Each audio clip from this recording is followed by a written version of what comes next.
آپ کی خدمات عالیہ میں بیان کی وہ تبعیت المعدن ہے. لو کان المعدن فی ارض مملوکۃ فہو یعنی معدن لمالکها وَإِنْ أَخْرَجَهُ غَيْرُهُ لَمْ يَكُنْ لَهُ مِلْكٌ وَلَا يَجِبُ عَلَيْهِ الْخُمُسُ يَجِبُ الْخُمُسُ عَلَى الْمَالِكِ بِغَيْرِ اسْتِثْنَاءٍ مَعُونَةٍ وَلَوْ كَانَ الْمَعْدِنُ فِي ملک غیرہ شخصیاً یجب الخمس علی المالک وہذا یکون ملکا للمالک اذا بلغ 20 سنہ 20 دینارا اذا بلغ 20 دینارا. جواہر و مدارک کے اقوال آ گئے، المستمسک کے اقوال بھی آ گئے، اقوال استاد المشکینی بھی آپ نے آپ کی خدمات عالیہ میں بیان کر دیے. قدماء میں جو مشہور تھا کہ ان المعدن لصاحب الارض مطلقاً، وہ بھی بیان کر دیا کہ قدماء تو کہتے ہیں مطلقاً،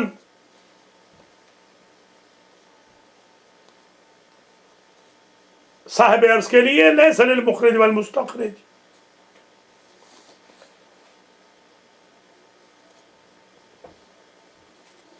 دلیل بھی بیان کر دیا التمسک بالتبعیت الثابتۃ فی سیرت العقلاء کہ باطن عرض کو بھی وہ ظاہر عرض کی طرح سمجھتے ہیں، تخوم کو بطون کو ظہور کی مانند سمجھتے ہیں. اور ان کا ادعا تھا کہ پیغمبر اور ائمہ کے دور میں بھی عقلاء ایسے ہی کہتے تھے لا فرق بین ظاہر والباطن. والدلیل الثانی کعبہ والی تھی، روایت میں بیان کر دی انہا قبلۃ فی موضعہا الی السماء، اور دوسری روایت اساس البیت من سابع سفلا علیا الی السماء الاعلی. اور جواب بھی بتا دیا کہ عقلاء کی سیرت کو ہم کیوں نہیں مانتے اور کیسے ہم قیاس بالفارق، قیاس مع الفارق سمجھ رہے ہیں کعبے والی بات کو. اور پھر یہ بھی بتا دیا کہ زیادہ سے زیادہ عرفاً عقلاء کہہ سکتے ہیں کہ عرفاً جو علو شمار ہو عرفاً اور جو سفولیت شمار ہو عرفاً وہ مالک کے لیے ہو. جیسے اگر ایک یا دو زیر زمینی کے بعد کوئی چیز ملتی ہے تو وہ مخرج کے لیے ہوگی نہ مالک کے فوق کے لیے. یا ہوا میں اڑ کے بھی یہ بھی کہہ سکتے ہیں آپ. دیکھیے جہاز نے سونا اور چاندی پھینکا مثال کے طور پر، اوپر سے آ گیا تو آیا وہاں پہ جہاں پر زید کی ملکیت ہے، تو یہ سونا اور چاندی اس کا ہوگا جس نے لیا، یا اس کا ہوگا جس کی زمین ہے طابق اول طابق ثانی، حالانکہ اس نے مثلا طابق تاسع سے لیا ہے مثلا. تو علو اور سفولیت جو عرف میں قابل قبول ہو اس کو تو وہ مانتے ہیں، یعنی ہمارے استاد محترم، باقی کو نہیں مانتے. ہمارا مبنا بھی یہی ہے کہ الی السماء یا الی سدرۃ المنتہا تک یہ قول ہمارے سمجھنے سے باہر ہم قاصر ہیں، لہذا عرف قضاوت کرے گا. عرف میں جتنی اوپر آج کل عام طور پر زمین کو ملکیت میں سمجھا جاتا ہے 1 یا 2 فلور، اور زمین میں بھی 1 یا 2